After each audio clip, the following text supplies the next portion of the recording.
오늘 함께 말씀을 나눌 텐데 3절, 4절 중심으로 우리가 함께 나눌 겁니다.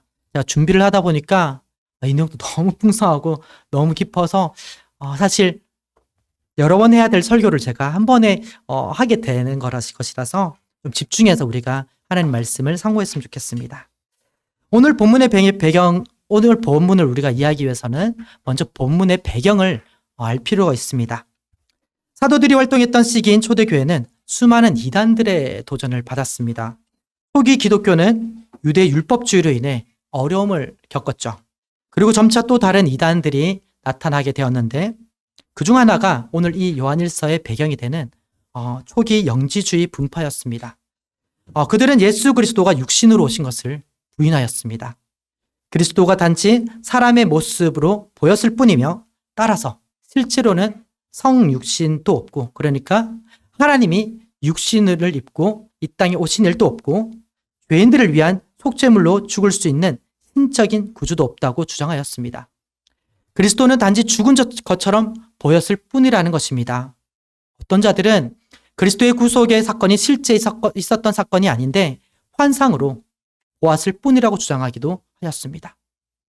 왜냐하면 그들에게는 영은 거룩하고 우월하지만 물질 세계는 더럽고 열등한 것이기에 영적인 존재가 육체를 입는다는 것은 있을 수 없다고 여겨졌기 때문입니다. 이것은 당시에 플라톤 철학과 조로아스터교와 같은 이방 종교 영향으로 인해 널리 알려져 있던 일반적인 상식이었습니다. 그러다 보니 그들의 주장은 굉장히 성도들에게도 그럴듯하게 들렸고 교회에 큰 분란이 일어났습니다. 그들로 인해 교회가 얼마나 큰 어려움을 겪었는지 요한일서 2장 19절에 언급되어 있는데 이렇게 말하고 있습니다. 그들이 우리에게서 나갔으나 우리에게 속하지 아니하였나니 만일 우리에게 속하였다라면 우리와 함께 거하였으려니와 그들이 나간 것은 다 우리에게 속하지 아니함을 나타내려 함이니라. 즉 이단들로 인해서 교회에 분란이 일어났을 뿐만 아니라 그들이 무리를 이끌고 교회를 떠나감으로 분열이 되었다는 겁니다. 그러니 교회가 얼마나 어려웠겠어요. 이제까지 형제로 여겨지면서 그런 이제 교제를 했던 이들이 교회를 떠나갔다는 것도 그렇게 힘이 들 텐데 그들이 가졌던 그 복음이 확실한지에 대한 그런 혼란으로 인해서 또한 어려움이 있었을 것입니다. 이런 어려움을 겪고 있는 교회 여러분들은 무슨 말로 위로를 해줄 수 있겠습니까? 사실 요한은요, 요한일서를 쓰기도 전에 로마의 압제와 유대 율법자들로 인해서 고통을 겪고 있는 교회들을 위로하기 위해서 성경책을 썼던 적이 있습니다. 바로 요한복음이죠. 요한은 고난을 겪고 있는 성도들을 위로하고 그들을 격려하기 위해서 자신이 자신이 해줄 수 있는 가장 좋은 것이 교회들이 이미 가지고 있는 복음이 어떠한 것인지, 어떻게 그들에게 주어졌고 얼마나 영광스러운 것인지 알게 해주는 것이라 여겨서 복음을 다시 한번 알게 해주었습니다. 마찬가지로 요한은 영지주의와 같은 이단으로 인해 분열과 어려움을 겪고 있는 성도들에게도 세상적인 어떤 위로와 대안을 제시하지 않았습니다. 좀 더 근본적이고 확실한 대안을 이야기하였습니다. 그것은 빠져나간 이들과 구별된 참된 교회가 무엇이며 그들이 누리게 되는 영광스러운 것이 무엇인지 알려주는 것입니다. 요한은 그것을 크게 세 가지로 이야기하고 있는데요. 저는 요한이 말하는 이 내용을 오늘날의 교회들도 귀 기울여 들어야 한다고 생각합니다. 모든 말씀이 그러하지만요. 이 말씀은 오늘날 여러 가지 문제들로 힘겹게 싸우고 있는 교회들에게도 그들이 가지고 누리는 것이 얼마나 복된 것인지를 알게 해주기 때문입니다. 초대교회 교회들과 마찬가지로 오늘날의 교회도 이 내용들로 인해 참 위로를 받을 수가 있습니다. 그렇다면 요한이 말하는 참된 교회가 무엇인지를 하나하나 살펴봤으면 좋겠는데요. 첫 번째로 참된 교회는요, 복음의 실체가 선포되는 교회입니다. 3절에서 요한은 어려움을 겪는 교회를 향해서 이렇게 말합니다. 우리가 보고 들은 바를 너에게 또 전함은, 여기서 우리는 요한이 전하는 복음은 자신뿐 아니라 다수가 보았고 들은 것이라고 하는 사실에 주목해야 합니다. 이것은 요한이 전하는 이 복음이 어떤 사변적인 지식이나 논쟁해야 될 내용이 아니라 실제로 있었던 사실이라는 것을 의미합니다. 아무리 자신들의 상식과 지식으로 논쟁을 하더라도요, 그것의 실체가 드러나면 그 모든 논쟁은 의미가 없어지는 것 아닙니까?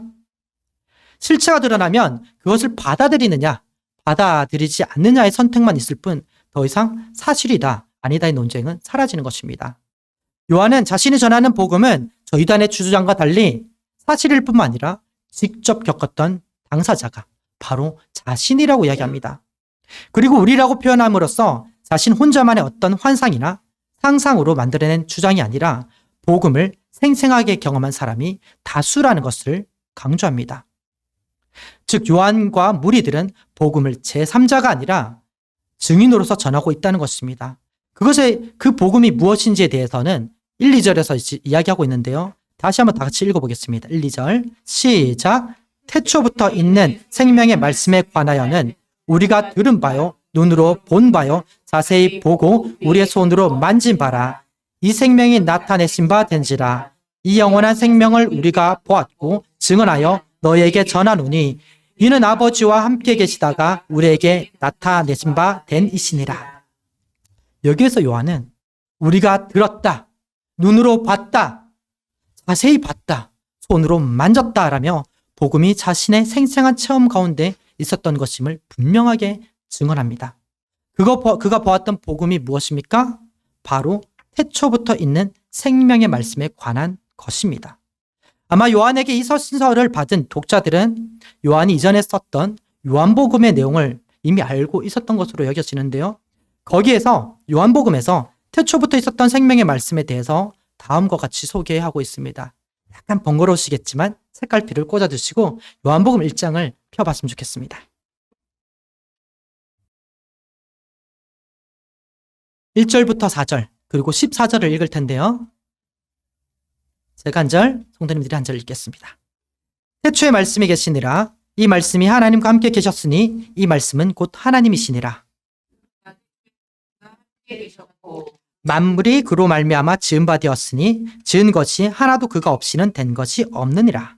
그 안에 생명이 있었으니 이 생명은 사람들의 빛이라. 14절 다 같이 읽겠습니다. 말씀이 육신이 되어 우리 가운데 거하심에 우리가 그의 영광을 보니 아버지의 독생자의 영광이요 은혜와 진리가 충만하더라. 아멘. 여기서 무엇이라고 요한이 소개하고 있습니까? 태초부터 말씀이 하나님과 함께 계셨는데 그 말씀이 곧 온 만물을 창조하신 하나님이라고 소개하고 있습니다.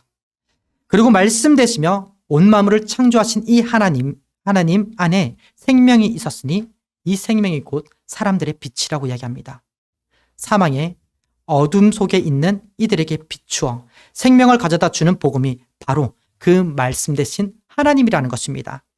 그리고 14절에서는 명확하게 이분이 바로 아버지의 독생자, 즉 예수 그리스도라고 소개하고 있습니다. 정리하면 요한이 요한 1서에서 언급한 태초부터 있는 생명의 말씀이 곧 예수 그리스도를 의미하며 예수 그리스도에 관한 것이 곧 복음이라는 것입니다. 그런데 그것을 요한이 어떻게 경험하게 되었습니까? 요한복음 14절에 보면 이렇게 말씀하고 있습니다. 말씀이 육신이 되어 우리 가운데 거하심에. 말씀이 육신이 되어 우리 가운데 거하심에. 그리스도는 단지 죄송합니다. 요한은 그 말씀이 우리 가운데 거하셨다라고 지금 여기서 이야기하고 있습니다. 여기서 거하셨다라고 하는 표현은요, 장막을 치다라고 하는 표현이거든요. 구약에서 하나님께서 이스라엘 백성들 가운데 그 가운데 있었던 장막의 임하심으로 그들과 함께 하셨듯이 하나님이 성육신 하심으로 우리 가운데 거하시게 되었다는 것입니다. 요한이 보고 경험하고 손으로 만진 것은 이렇게 하나님이 성육신 하심으로 있게 된 사실이라는 것입니다. 우리가 함께 읽었던 오늘 본문인 요한 1서에서도 1절에서 요한이 태초부터 있는 생명의 말씀을 우리가 들은 바요, 눈으로 본 바요, 자세히 보고 손으로 만진 바라고 이야기하면서 그것이 원래는 불가능한 것인데 가능하게 된 이유로 2절에서 이렇게 말합니다. 이 생명이 나타내신 바 된지라. 이 영원한 생명을 우리가 보았고 증언하여 너희에게 전하노니 이는 아버지와 함께 계시다가 우리에게 나타내신 바 된 이시니라. 이 생명이 하나님이 성육신 하심으로 우리 가운데 나타내셨기 때문에 경험하고 누릴 수 있었다는 것입니다. 인간은 죄로 인하여 거룩하신 하나님 앞에 나아갈 수 없지만 하나님께서 자신을 낮추사 인간의 몸을 입고 이 땅에 오심으로 가능하게 되었다는 것입니다. 이것이 우리가 지난주에 나누었던 임마누엘 아닙니까? 요한은 복음서를 이렇게 마무리해요. 이 일을 증언하고 이 일들을 기록한 제자가 이 사람이라 우리는 그의 증언이 참된 줄을 아노라. 예수께서 행하신 일이 이 외에도 많으니 만일 낱낱이 기록된다면 이 세상이라도 이 기록된 책을 두 개 부족할 줄 아노라. 요한 자신이 직접 보고 경험한 성육신 하신 하나님, 예수 그리스도에 관한 내용이 너무나 많아서 낱낱이 기록할 수가 없을 정도라고 이야기하는 것입니다. 물을 포도주로 바꾸고 중풍병자를 낫게 하고 눈먼 자를 보게 하고 떡 5개와 물고기 2마리로 2만여 명의 사람을 먹이고 배를 뒤엎는 듯한 폭풍우를 말씀으로 잠재우고 귀신 들린 자를 낫게 하시고 요한 혼자만 그것을 경험한 것이 아니라는 사실은 그와 같은 내용을 다른 저자들이 복음서로 기록한 것만 봐도 알 수 있습니다. 바울과 함께 다녔던 누가는요, 그의 복음서에서 이렇게 말합니다. 이 복음의 내용이 실제 사건이라는 것을 증언하기 위해서 붓을 든 사람이 많다라고요. 사람들이 너무 이 내용들을 신화적인 내용으로 알잖아요. 그러니까 이건 진짜 사실이야 라고 그 증인들이 붓을 많이 들었다는 것입니다. 수많은 이들이 생생하게 경험한 것이 바로 예수 그리스도에 관한 복음이었습니다. 반면 교회를 분열시키고 떠난 이단 무리들은 어떻습니까? 그들에게 복음은 요한처럼 듣고 눈으로 보고 손으로 만진 것이 아니었습니다. 그러니까 어떻게 되었습니까? 그들이 가진 상식선에서 복음을 왜곡시킨 것입니다. 그들은 어쩌면 당시에 유행하던 철학과 지식에는 뛰어난 사람들이었을지 모릅니다. 주류였던 상식에 더 부합했던 사람이었을 것입니다. 하지만 그들은 세상 사람들이 보기에는 뛰어났을지 몰라도 복음에 대해서는 철저하게 무지한 사람들이었습니다. 하나님 인간이 되셨다는 것은 그들의 상식의 한계를, 세상의 한계를 벗어난 것이었습니다. 그러니 그들은 그 복음을 믿지 못하고 자신의 지식 한계 속에서 이해하기 위해서 하나님을 축소함으로써 하나님이 아니라 인간이라고 이야기하든지 아니면 하나님이 인간이 되신 적이 없다라고 이야기를 하는 것입니다. 그런데 우리는 이 내용들을 들으면서 우리 스스로 진단해 봐야 되고 이 말씀을 경고로 알아야 됩니다. 왜냐하면 이것은 초대교회만의 이야기가 아니라 오늘날의 교회의 이야기이기도 하기 때문입니다. 수많은 믿음의 선배들을 통해서 지금 교회는 성경적인 좋은 교리들이 잘 세워져 있어서 예수님이 하나님이라는 사실을 부정하는 교회들은 거의 없습니다. 하지만 실천적으로 부정하는 교회와 성도들의 모습은요, 초대교회로부터 지금까지 계속 있는 것입니다. 저 이단들이 자신들의 상식에서 허용되지 않는 신앙의 내용을 부정하였듯이 현대 사회의 상식을 벗어나는 신앙의 내용은 명목상으로는 받아들이긴 하여도 실천적으로는 받아들이지 못하는 모습이 있는 것입니다. 구원은 인간의 어떤 의지와 노력으로 되어지는 것이 아니라 하나님께서 성육신하심으로 이루신 일이라는 것을 분명히 우리는 압니다. 그리고 신앙생활 또한 구원과 마찬가지로 인간의 상식을 뛰어넘는 하나님의 개입하심으로 되어진다는 것을 우린 다 압니다. 그런데 명목상으로는 알아도요, 실천적으로는 교회가 세워지는 것은 인간의 의지와 노력으로 또는 인간의 어떤 방법으로 된다고 생각하는 것입니다. 그러다 보니까 어떤 일이 일어납니까? 본인이 섬기는 것들에 대해서 나 이 정도 섬기고 있어. 내가 이렇게 섬김을 통해서 교회가 잘 세워지는 거야 라고 생각하든지 아니면 잘 섬기지 못하는 어떤 모습들을 보면서 그로 인해서 교회가 세워지지 않는다라고 생각하는 것입니다. 실제로 저는 사역하면서 이런 얘기를 많이 들어봤어요. 신앙의 내용만 너무 이야기하는 것은 현실을 너무 모르는 것이다. 교회가 좀 효율적인 방법을 사용할 수 있어야지 라고 이야기를 하는 겁니다. 그러다 보니 오늘날의 수많은 교회는 상식을 뛰어넘는 하나님을 의지하기보다 세상의 수단과 방법에 따라 고객들의 마음에 맞는 서비스를 제공하고 행사와 선물 등의 다양한 방법들로 홍보하여 사람들을 모집하는 마케팅을 활용하는 것이 당연한 것으로 여겨지게 되었습니다.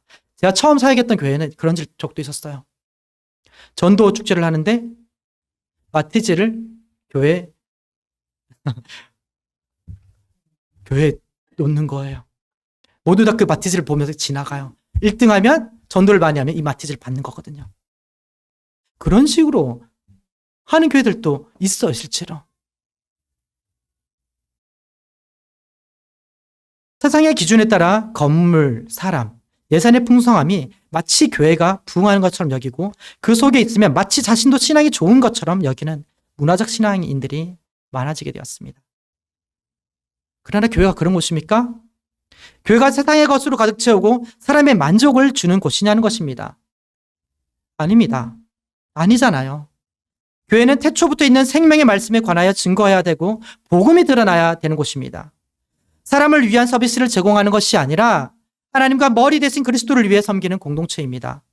그런데 왜 이렇게 복음을 전해야 하는 교회가 변질되어진 것일까요? 그것은 바로 요한이 말하는 것처럼 듣고 보고 만지기까지 한 복음을 가지지 못했기 때문입니다. 복음을 머리로는 알지만 그것을 실제로 듣고 보고 만지지는 못하는 것입니다. 경험되어지지 않는 복음을 가지고 있기에 인간적인 상식으로 이해하고 확신을 주고자 복음을 변질시켰던 초대교회 이단들처럼 오늘날의 교회들도 머리로는 알지만 경험되어지지 않기에 그 복음을 인간적인 방법과 수단으로 보고 듣고 만질 수 있는 수준으로 격화시키고 변질시켜 버린 것입니다. 그러나 복음은 그런 식으로 인간의 어떤 방법으로 듣고 보고 만질 수 있는 것이 아닙니다. 요한이 증언한 바와 같이 태초부터 있는 생명의 말씀이 우리에게 나타나신 바 되어 가능하게 되어진 것입니다.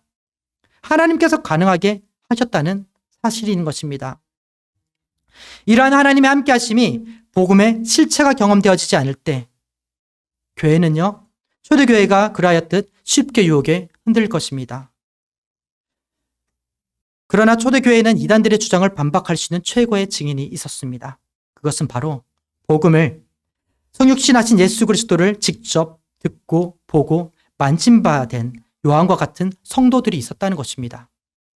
요한의 증언으로 인해 이단에게 공격받던 교회들이 위로 안 받고 다시 세워졌던 것처럼 우리 또한 복음의 증인이 되어야 합니다. 우리는 그 어떤 것보다도 확실한 증거를 가지고 있지 않습니까? 바로 성경이죠. 그러나 그 증거를 가지고 있는 것만으로는 부족합니다. 그 하나님의 말씀을 생생하게 경험하고 아는 증인이 되어야 됩니다. 진실로 오늘날의 교회에서도 회복되어져야 될 것은 듣고 보고 만지게 되는 복음, 즉 증인에 의하여 선포되어지는 복음입니다. 모든 성도님들은 교회에서 선포되어지는 말씀이 그러한 증인이 전하는 말씀이 되도록 기도하셔야 됩니다. 그것을 위해서 특히 하나님께서 세우신 사역자들을 위해서 기도하셨으면 좋겠습니다. 사역자의 가장 큰 씨름 중 하나가 사변적인 말씀이 아니라 이렇게 듣고 보고 만지게 된 말씀으로 전하는 것입니다. 그래서 사역자들은 성도님들에게 설교하기 전에 먼저 항상 자신에게 설교를 합니다. 자신이 경험하지 못하고 설교하는 것만큼 사역자를 힘들게 하는 것은 없습니다. 왜냐하면 만일 사역자가 복음을 경험하고 누리지 못하는 상태에서 설교하게 되면요, 아무리 그럴듯하고 좋아 보이는 내용으로 설교할지라도 믿음으로 설교할 수 없기 때문입니다. 자신이 경험하지 못한 말씀인데 어떻게 성도님들 삶에 적용되어지도록 성령 하나님이 그 가운데 나타나시도록 기대할 수 있겠습니까? 결국 증인으로 하지 않는 설교를 듣는 성도님들은 동일하게 경험되어지지 않는 사변적이고 피상적인 복음으로 받아들이게 됩니다. 나아가 복음의 능력을 경험하지 못하는 교회는 이제 다른 것에서 방법을 찾게 되어집니다. 하나님의 방법이 아니라 인간적인 어떤 방법으로, 하나님의 수단이 아니라 사람들이 좋아하는 수단으로. 그렇기 때문에 성도님들은 먼저 하나님께서 세우신 사역자를 위해서 기도하셔야 됩니다. 그냥 기도하는 것이 아니라 힘써 기도하셔야 됩니다. 가끔 기도하는 것이 아니라 항상 기도하셔야 됩니다. 하나님의 바른 복음을 선포할 뿐만 아니라 먼저 삶에서 듣고 보고 만진 바 된 복음을 증인으로서 전할 수 있도록 기도하셔야 됩니다. 이것은 하나님께서 세우신 사역자를 위한 기도는 사역자만을 위한 것이 아니라 그 설교를 듣는 성도님들 당사자를 위한 기도라는 것을 분명히 기억하셨으면 좋겠습니다. 그리고 성도님들만 사역자를 통해 생생한 증인이 되는 복음을 들어야 하는 것이 아닙니다. 사역자들도요, 성도님들을 통해서 복음의 증인이 되는 성도님들의 증언을 들어야 됩니다. 또 듣기 원합니다. 복음을 전하는 사역자는 그 어느 누구보다도요, 복음에 목말라 있습니다. 성도님들이 만약에 복음의 증인이 되지 못한다면, 그런 고백들이 나타나지 않는다면 사역자는 그 누구보다도 메말라하게 되어져요. 성도님들이 그런 복음의 증인이 되어졌으면 좋겠습니다. 또한 성도님들은 교회에서는 하나님께서 세우신 사역자를 통해서 말씀을 듣지만, 세상에서는, 그리고 가정에서는 말씀을 전하는 자로 세움을 받았다는 것을 기억하셔야 합니다. 즉, 복음의 증인으로 부름을 받았다는 것입니다. 여러분이 복음을 경험한 증인이 되지 못한다면 성도님들의 이웃들도 성도님들을 통해 복음을 경험하지 못할 것입니다. 성도님들 주변에 많은 사람들이 계실 겁니다. 그분들이 성도님들을 통해서 그 복음을 알고 경험하고 있는지 한번 돌아보시기 바랍니다. 특히 여러분들 중에는 교회에서 성경을 가르치는 리더인 분들도 있을 테고, 가정에서 자녀들을 신앙으로 양육하고자 하는 부모님들도 있을 겁니다. 또한 믿지 않고 있는 가족을 위해서 기도하고 계신 분들도 있을 거고요. 바른 복음을 가르치고 전하는 것은 너무나 중요합니다. 그러나 그와 함께 그 복음을 증인으로서 먼저 경험하고 누리는 자로서 전하는 것이 매우 중요하다는 것을 기억하시기 바랍니다. 부모님을 통해 복음을 배우지만 부모에게서 복음의 증거를 찾을 수 없을 때 자녀들은 죽은 복음, 피상적인 복음을 배우게 될 수 있습니다. 사무엘과 같이 하나님을 알고 누리는 자들에게도, 그런 하나님의 사람들도요, 자녀 교육에서는 어려움을 겪었어요. 하물며 복음의 증거를 찾을 수 없는 부모들 아래서 자라는 자녀들은 어떻겠습니까? 성도 여러분, 교회는 세상 어디에서도 전할 수 없는 내용이 있어야 됩니다. 생생하게 살아 계셔서 이 땅에 오신 예수 그리스도에 관하여 나누며 죄로 인해 죽어 하나님의 영원한 심판을 받아야 할 존재가 구원받게 되어지는 것에 대한 것을 전해야 됩니다. 세상 어디에서 죄에 대해서 나눕니까? 세상 어디에서 구원에 대해서 이야기합니까? 오직 교회만이 그것을 이야기합니다. 죽음이 당연하며 하나님은 없다고 이야기하는 세상에 죽음은 당연하지 않으며 하나님이 살아계시다라고 이야기해야 됩니다. 그것이 교회가, 우리가 가져야 될 내용이요, 누리고 경험해야 될 내용이요, 증인으로서 증거해야 될 내용입니다. 첫 번째 적용이 좀 길었습니다만 이 본문은 너무나 중요합니다. 요한이 가장 먼저 자신이 듣고 보고 자세히 보고 손으로 만진 복음을 전한 것을 언급했다는 것을 우린 기억해야 됩니다. 두 번째로 요한이 말한 참된 교회는 바로 이런 복음의 증인들과 함께하는 사귐이 있는 공동체였습니다. 요한은 이렇게 말합니다. 우리가 보고 들은 바를 너에게도 전함은 너희로 우리와 사귐이 있게 하려 함이니. 생생한 복음, 그리고 경험한 복음을 전하는 이유가 성도들로 자신들과 사귀도록 하기 위해서라는 것입니다. 여기에서도 우리가 집중할 것 중 하나는 요한이 말하는 사귐은 우리가 보고 들은 바를 너에게도 전함으로 있게 되어진 사실이라는 것입니다. 즉, 살아있는 복음이 전해져서 있게 되어지는 교제를 이야기하고 있다는 것입니다. 이것은 교회의 정체성에 있어서 매우 중요합니다. 교회에서 성도의 교제는 빼놓을 수 없는 중요한 부분이잖아요. 살아있는 복음과 상관이 없는 상태에서 자신들의 이야기만 나누게 된다면 당장에는 친근함을 또 친밀함을 느끼게 될 것입니다. 하지만요, 그게 시간이 지나면요, 또 사람이 많아지면 반드시 분열로 이어지게 될 겁니다. 사람들의 상황만 보면요, 연령에 따라서 할 이야기가 다르고 각자의 환경에 따라서 할 이야기가 다르고 각자의 가치관에 따라서 또 취미에 따라서 직업에 따라서 환경에 따라 할 이야기가 다 다를 겁니다. 그런데 그런 이야기들은 결국 서로 비교하여 우월감이나 열등감을 가지게 하거나 자신의 가치관으로 상대방을 함부로 판단하고 정죄하는 것으로 나아가게 만듭니다. 그리고 이러한 다양한 관심사들로 인한 교제들은 세상에서도 충분히 사실 할 수 있어요. 그런 교제를 위해서 교회가 존재하는 것이 아닙니다. 교회는 세상에서 할 수 있는 것을 하며 세상에 줄 수 있는 것을 주는 곳이 아닙니다. 세상에서 할 수 없는, 세상에서 줄 수 없는 것을 주는 곳입니다. 교제도 마찬가지입니다. 교회에서 하는 교제는 세상에서 할 수 없는 교제입니다. 어떤 교제입니까? 복음 안에서 누리는 교제입니다. 하나님이 성육신 하셔서 우리 가운데 있게 되어진 그 사실을 이야기하는 교제입니다. 이것은 이 땅에서 누릴 수 있는 최고의 특권입니다. 교회에서 지향해야 할 교제는 무슨 이야기를 하더라도 복음과 복음의 내용인 그리스도가 중심이어야 됩니다. 진로, 결혼, 출산, 경제적인 상황, 가정의 환경 등 어떤 이야기를 하더라도 말씀 가운데 나누는, 복음의 중심되는 가운데 나누어지게 된다면 그것은요, 더 이상 어떤 한 부류의 이야기, 개인의 이야기가 아니게 됩니다. 왜냐하면 모든 것이 복음을 나누는 것이 되거든요. 우리를 구원하신 교회 머리가 되시는 그리스도를 나누는 내용이 되기 때문입니다. 이렇게 요한은 교회 공동체는 복음을 전함으로 인해서 사귐이 되어지는 공동체가 바로 교회라고 이야기하고 있습니다. 교회는 이렇게 서로가 서로에게 복음의 증인으로서 대하며 교제하는 것이 되어야 합니다. 성경 공부 리더만 복음의 증인으로서 이야기하는 것이 아니고요. 참여하는 모든 사람이 증인으로서 복음으로 이야기해야 됩니다.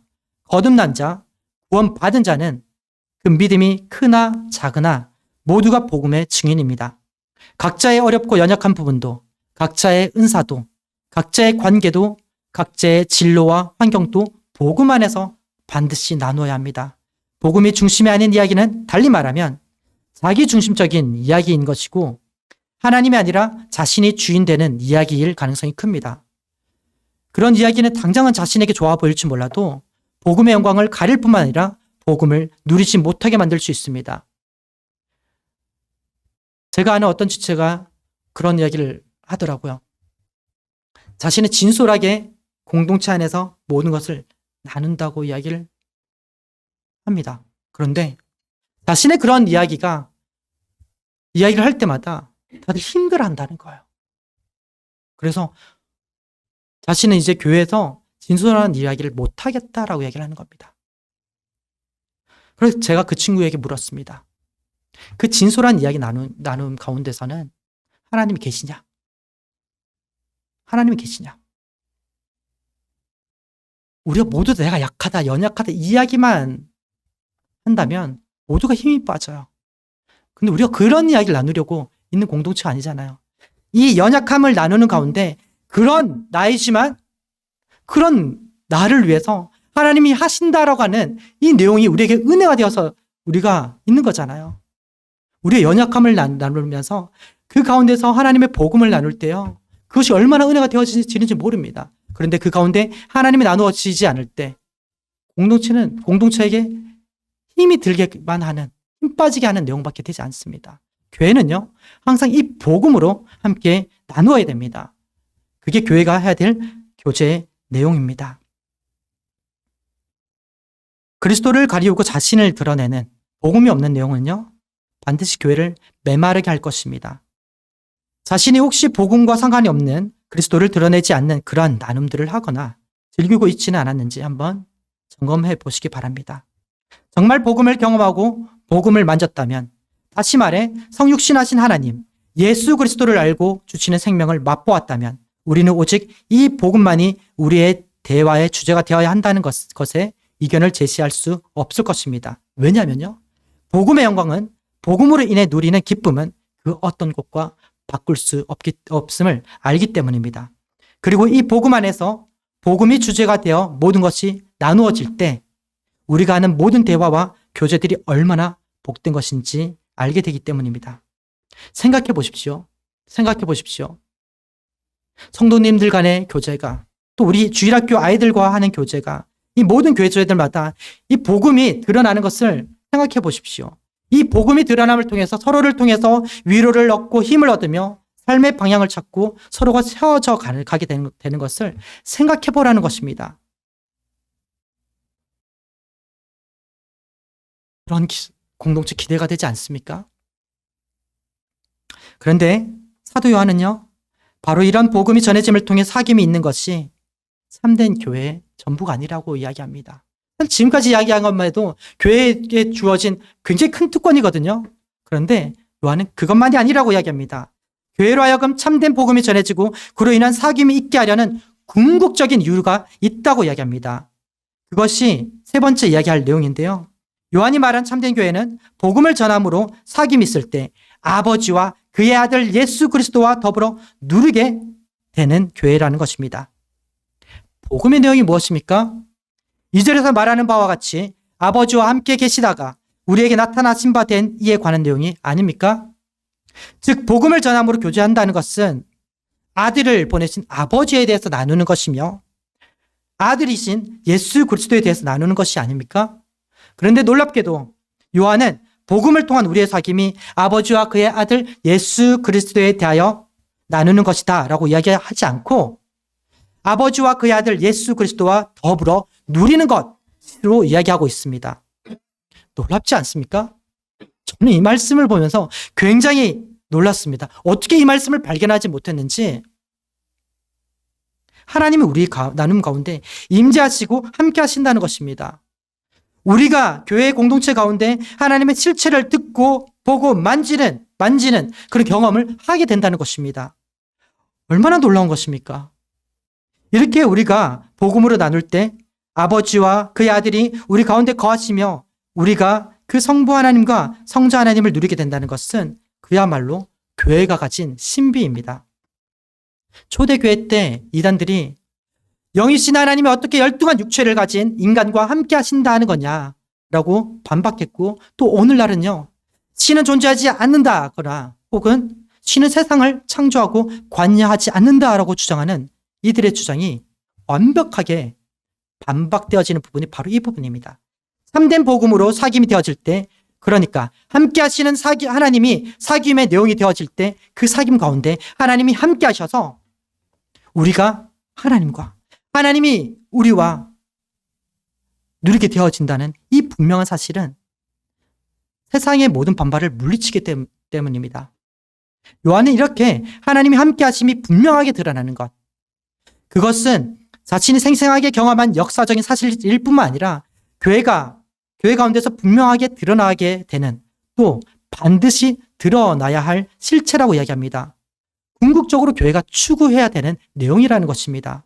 우리가 알고 있는 말씀들은 결코 이념적인 거나 사변적인 것이 아니라는 것입니다.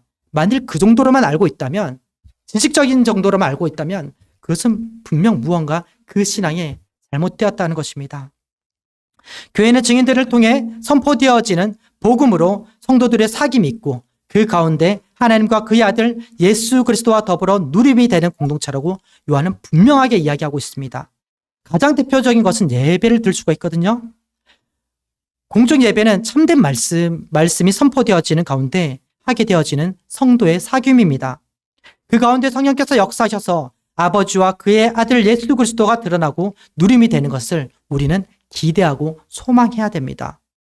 새로운 인사이트를 얻었다고 은혜를 받았다고 이야기하면서 참된 말씀도 모르고 그 가운데 아버지와 그의 아들 예수 그리스도를 누림이 없다면 그것은 무엇인가 잘못된 것입니다. 이 자리 가운데서 여러분들이 하나님을 누리지 못한다고 하면 그것은 무엇인가 잘못되었다는 것입니다. 뛰어난 설교자로 알려졌던 마틴 로이드 존스 목사님은 설교에 어떤 부족한 부분이 있을지라도 그 결과가 하나님을 추구하게 되어지는 결과로 이어졌을 때 그 설교는 성공적이다라고 이야기합니다. 그런 참된 말씀이 선포되어지는 가운데 있게 되어지는 성도의 사귐 속에 하나님과 그의 아들이 드러나고 누림이 되어야 됨을 알고 있었던 것입니다. 세상은 그 어떤 것과 비교할 수 없는 존귀하신 하나님과 그의 아들을 누리게 되었다면, 세상에서 그것을 누리게 되었다면 하나님을 추구하는 것 외에 다른 결과가 있을 수 없습니다. 왜냐하면 하나님이 얼마나 존귀하신지, 그분이 우리에게 어떤 존재인지 알게 되거든요. 이것이 예배 가운데서 드러나야 됩니다. 성경 공부 가운데서도 마찬가지죠. 참된 복음으로 교제하는 가운데 하나님과 그의 아들과 더불어 누림이 되는 것을 구하고 기대해야 됩니다. 교제의 결과가 하나님과 그의 아들을 기뻐하고 즐거워하며 그분으로 인해 위로가 받고 새 힘을 얻고 주시는 능력으로 나아가는 것으로 이어져야 됩니다. 하나님과 그의 아들 예수 그리스도와 더불어 누림이 되는 교제가 될 때 그것은 믿지 않는 사람들까지도 알게 될 겁니다. 그 공동체에 방문한 사람들은 하나님을 잘 알지 못할지라도 그 교제 가운데 드러나는 하나님을 하나님의 존재를 인식하게 될 것이라는 것입니다. 얼마나 놀라운 일이에요. 이게 교회가 가진 신비입니다. 교회가 추구해야 하는 것이 바로 이렇게 참된 복음의 선포 가운데 있게 되어지는 하나님의 임재와 함께 하심입니다. 정리하겠습니다. 요한은 자신이 증인이 되어 참된 복음을 전함으로써 그들로 복음의 증인들과의 사귐이 있기를 원했습니다. 왜냐하면 참된 복음으로 교제는 하나님과 그의 아들 예수 그리스도와 더불어 누림이 되어지기 때문입니다. 하나님을 누린다는 것, 이 세상 어디에서도 경험할 수 없는 놀라운 것입니다. 하나님이 함께 하시는 그 신비를 경험할 때 우리는 요한이나 초대 교회의 증인들과 같이 믿지 않는 자들과 세상을 향해 이렇게 외칠 수 있을 겁니다. 우리가 하나님을 보았다. 우리가 하나님을 보았다라고요. 이것은 초대교회뿐 아니라 오늘날의 모든 교회도 목표로 삼아야 할 내용입니다. 그것이 하나님께서 교회를 세우신 목적이요. 이것이 회복되어질 때 참된 위로와 격려가 있을 뿐 아니라 주 안에서 세상을 이길 힘을 누릴 수 있기 때문입니다. 요한은 이렇게 자신이 참 복음을 전함으로 있게 되어지는 교제 가운데 하나님과 그의 아들 예수 그리스도와의 누림이 되는 것을 바라면서 이것을 말한 이유가 무엇인지 이렇게 이야기합니다. 우리 4절 같이 읽어보겠습니다. 시작. 우리가 이것을 쓰면 우리의 기쁨이 충만하게 하려 함이라. 무슨 말입니까? 모두가 복음의 증인이 되어 복음이 선포되어지는 교회, 그 복음으로 교제하는 교회, 그리하여 하나님의 함께하심을 누리게 되는 교회. 그렇게 되어질 때 교회는 참 기쁨을 누리게 될 것이란 말입니다. 요한이 말하는 이 기쁨은 세상의 어떤 조건으로 흔들리게 되는 기쁨이 아닙니다. 이 기쁨은 초대교회가 그러하였든 오늘날의 교회도 그 어떤 고난과 어려움을 겪고 있더라도 그것을 뛰어넘어서 누릴 수 있게 되는 것입니다. 그 어떤 현실적인 것도 어떤 부분들도 이 기쁨을 막을 수가 없습니다. 성도님들도 이 기쁨을 누리기 원하십니까? 그렇다면 바른 복음의 증인으로 사십시오.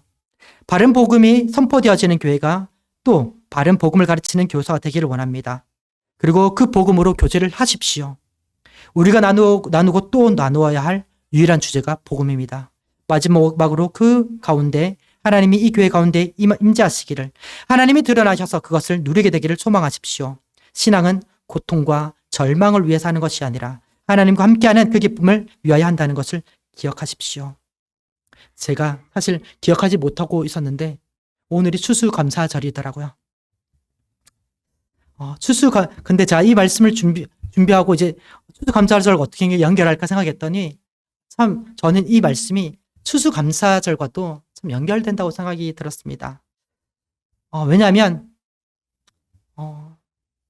추수감사절은 지난 1년간 되돌아보면서 하나님께서 함께 하시고 주신 것들에 대해서 감사하는 날이잖아요. 그런데 하나님께서 우리에게 주셔서 먹고 입고 살게 되어진 것들보다 먼저 감사해야 될 내용이 있기 때문입니다. 호흡하며 먹고 입고 살아가는 것은 믿는 자에게나 믿지 않는 자에게나 하나님께서 보편적으로 주시는 은혜이기 때문에 누구든지 하나님께 감사해야 될 내용이지만 그리스도인들은 그것과 비교할 수 없는 감사의 내용이 있습니다. 그것이 바로 오늘 나눈 내용들이죠. 하나님께서 우리에게 참된 복음을, 실체가 있는 복음을 주신 것에 함께 감사했으면 좋겠습니다. 또한 그 복음으로 1년간 성도의 교제가 이루어졌던 것에 대해서 감사하고 하나님께서 복음으로 교제하는 가운데 참사랑 교회가 각 개인과 가정이 함께 하셔서 누리게 하셨던 것에 대해서 감사했으면 좋겠습니다. 예수 그리스도를 통해 구원의 열매로 삼아주시고 누리게 해주신 이 사실이 우리가 추수감사절에 감사해야 될 첫 번째 내용입니다.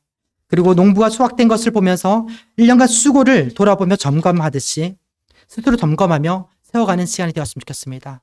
1년간 어떤 씨를 뿌려왔었는지, 듣고 보고 만질 수 있는 참된 복음의 씨를 뿌렸었는지, 그리고 어떤 수고를 하였었는지, 그 복음으로 교제하며 그 복음으로 살아왔었는지, 또 어떤 열매를 기대했었는지, 그 복음으로 인해 하나님과 그의 아들 예수 그리스도가 드러나고 누림이 되는 것을 기대하며 바라왔었는지, 참 하나님께서 세우신 참된 목회자를 통해 바른 복음이 선포되어지고 성도님들이 복음으로 함께 나눌 때 하나님께서 임재하시는 그 은혜가 이 교회 가운데 언제나 있기를 소원합니다.